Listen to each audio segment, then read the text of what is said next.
Pakita ko sa'yo. Oh, tamad kayo eh. Look at this. These are Chinese products na nabibili sa Binondo. Na sinabi nyo, warning, masama sa kalusugan. Huwag tangkilikin. And yet, pinapabayaan nyo na nagkalat to sa Binondo at sa Quiapo. Ayan oh, mga Chinese products. Meron pa dito, may amphetamine pa. Oh, sabi nyo masama sa kalusugan. Bakit yung pinapayagan? Ba't di kayo nag-raid? Di ba meron kayong enforcement group na armed kung kailangan, di ba? Tapos meron pang biogesic dito na fake. Oh, nasa yung biogesic na fake? Meron din kami nabili, fake na biogesic, fake na Neozep, and fake na Decolgen. Ayan. Alam nyo, Director General, itong mga fake na medicines, hindi natin alam kung anong formulation ito. Maring masama sa kalusugan to. Kung hindi man siguro effective, okay lang sana. Hindi tumatalab. Pero paano kung may side effect? Bakit hindi nyo po nahuhuli ito? Ba't kami? 800 ang tao nyo, kami ang tao ko, 2 lang ang tumutok dito, ang dami namin nagawa.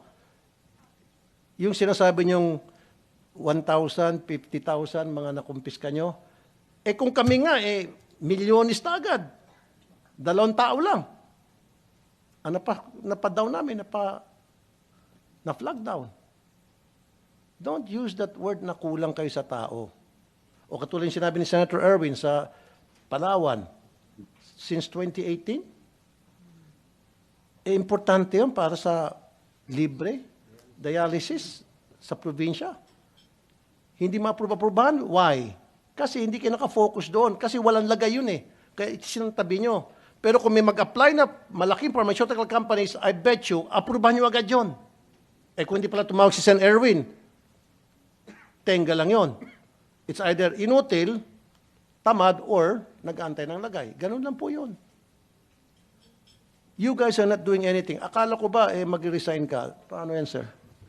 Yung hinamon kita dito noon na kapag naipa-down ko yung mga hindi nyo mapa-down for so many months and years, mag-resign ka. Sabi mo, we will comply.